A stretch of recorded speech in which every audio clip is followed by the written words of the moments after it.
And his name is Kill KO.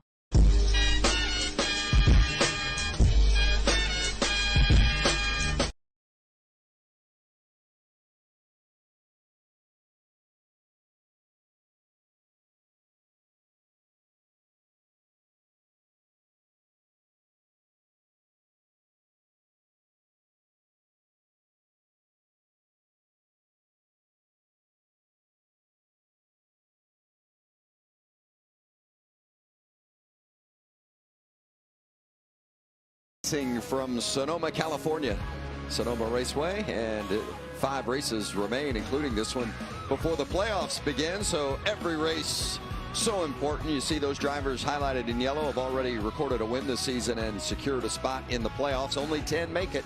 That's right. And Grant Enfinger was sitting pretty until St. Louis last week, had a crash, and now he's on the bubble. And you see John Hunter Nemechek leading the points, and he had a crash, and now he's third. Well, Vince, that's how quickly these things can turn upside down. We saw that at St. Louis. Well, we certainly did. And in fact, at St. Louis, John Hunter Nemechek suffered a disappointing finish, wrecked early in the race, and ended up 35th. He went from leading the regular season points to a 29-point swing. Now finds himself 4th in the standings at minus 22 for that regular season title and the 15 playoff bonus points that come with it. So you can ill afford a disastrous finish again if you're one of these drivers. 15 bonus points, playoff points. That means that's the equivalent of winning 3 races, and that gives you that insurance if you have a bad race in the playoffs to get to the next round. Very important, and these drivers all know that. They're going to race really hard for those playoff points.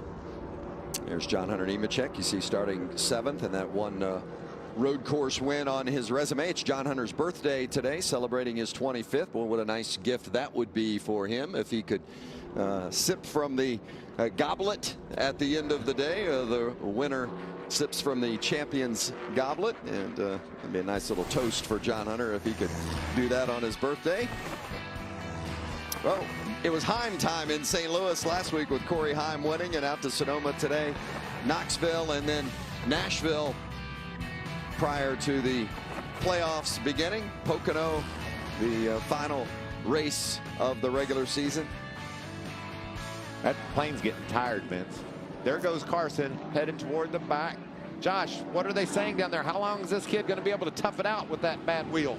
Yeah, things definitely changed when he did have to go to the back of the field. As you see, Daniel Suarez is on standby. Initially, Carson wanted to be able to run as many laps as he could, but being in the back of the field, in danger of getting caught up in any of those wrecks, they're going to have to be smart about it. That's what the team stressed. They have to be smart. So if a caution comes out early, you can expect that driver change to get Daniel Suarez in that truck as soon as possible and to get Carson out of harm's way. So for now, Daniel Suarez standing by, but expect to probably see him as soon as they can. He qualified 8th, did Suarez, for the Cup race tomorrow, so he feels comfortable here. Here's Carson Hocevar last week at St. Louis. This is what created the injury, the lower leg injury on the right leg. And then today, after he had already crossed the timing line to earn pole position, he lost control of his truck and suffered significant cosmetic damage. Not a lot of structural damage there, but a lot of cosmetic damage because they repaired it, unapproved adjustments, and he has to start at the tail.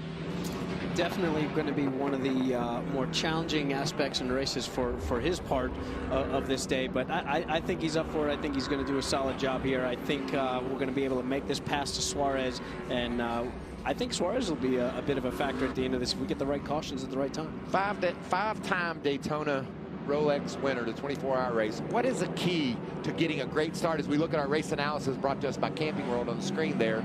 See the stages 20, 25, and 30. But I was wondering, Andy, on this start, where's the driver at mentally? What does he have to accomplish during these first couple of laps? I tell you, on all of these road courses, you could look at the number of laps and go, man, I don't have a lot of time. You have a ton of time. This might not be a 500 or 600 mile long race, but you have a ton of time. With the way these stages fall and the way we always see the action nonstop, door to door, and craziness happen on these NASCAR road races, you have time, so you need patience. That's your #1 thing. You charge at the end of that 3rd stage. 11 turns, 1.99 miles in length. Kyle Busch and Ross Chastain starting on the front row. Busch is screen left, Chastain screen right, and the green is out at Sonoma. Chastain to the point. That was a quick start there by Chastain. Kyle didn't get off to a good start, one or the other. Hard to tell what happened, but man, look at that gap he's already got. It is so tough to see over that crest of that hill when you are over the crest of 2, over the crest of 3A, when you are all by yourself, when you are nose to tail and side by side, you are flying blind. And you're doing it 2 and 3 wide at times. And there's that turn 4 we talked about, going off the track, getting right back on just before that wall. You see all the drivers taking advantage of that extra real estate out to the left side of the track. If you've never been here, these are tight corners, and these guys are still 2 by 2. You want to sort it out by the S's if you can, for sure. Right here, you better funnel in line here. And they are indeed doing that, and still trying to work it out deeper in the pack. What a beautiful setting. You said it, Vince. The landscape. Oh, you see Kyle Busch off the road. He's going to lose that second spot. I watched that 51 truck in practice, and normally they are hooked up and going. When I was with you guys at COTA, that car drove off the corner and drove through the middle. It did everything right. Looking at it in practice, you could see Kyle was struggling. He wasn't happy with that truck.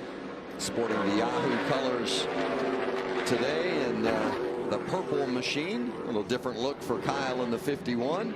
Still battling Majeski for that second position, going to secure it. Of course, Kyle, the all-time winningest driver in series history. We documented, and Jamie touched on it as well. Still looking for his first win this season, and this is his final race. He only gets 5 as a Cup driver, and only gets 5 starts in the Truck Series, and this is his final one. What are they thinking about it already, Jamie? Well, Andy, you talked about what the 51 was doing in practice yesterday. They had gone to a thicker brake pad, and he had problems in braking, locking it up all over the track. Well, Marty Lindley, his crew chief, told me they went back to the brake pads they typically run at a road course, and it fixed, quote, everything. So pretty happy with it, even though he went off course there. They're happy with the speed. Andy, what I'm seeing is just a little bit of a tight look in that truck, not cutting the corners as good, the front end not wanting to turn as good as Kyle needs it to. That was why he was off the track there in 10, and then he got a little bit wide also up in 2. And what you're seeing there, what the pace is, and again, it's happening in turn 11 here. A lot of times, if you've got a long-run truck, you've got to take care of those tires. You're going to put a bigger bar in it. You're going to keep that weight on that inside rear tire, and that's going to help get that drive off. So we might not see Kyle have a truck that can come out of the box real fast, but it might be really good on the long run. We'll see here. There's Parker Kligerman in the 75 with Matt DiBenedetto right behind him in the 25. Kligerman is another one of those drivers that has a lot of road course racing experience, a very good road course racer. In fact, that team really had this race circled on the calendar, and they skipped the last couple of races just to make sure they were 100% prepared for the opportunity they feel like they're going to have today. Listen to him having to work that throttle. You know how important that is, Andy, when you can't just stomp it down. You got to be careful not to spin your tires. I mean, you can stomp it down, but your tires aren't going to be happy with you 3 laps into your run. If you want to be still going forward instead of dropping to the back, you've got to be very, very gentle on that throttle there. Haley Deegan started inside the top 10. She slipped a few positions back just outside the top 10, but solid still in 12. And look at that mess behind her. You heard the spotter say driving away. That's what a driver wants to hear on a road course. You don't want all that stuff right on your back bumper. Absolutely. The way these guys have been single file here and tucked in, I mean, they are showing a lot of patience. We haven't seen any crazy moves yet, knock on wood, but as soon as these guys get into their comfort zone and they get a few laps under them, I think we're going to start seeing some moves, especially right here like we're seeing down into 11. Yeah, spreading out at the very front, but once you get past about 5th position, it is very tight as you ride on board with defending series champion Ben Rhodes. Winner on the Bristol Dirt earlier this season. Has a road course win on his resume, won at the Daytona road course last year. Listen to this throttle. These trucks have a ton of horsepower, but you're hearing those RPMs come up so slowly because he's probably not even getting the full throttle before the entrance to 3 there. He's just slowly getting in, and we're in a good point of the tire right now.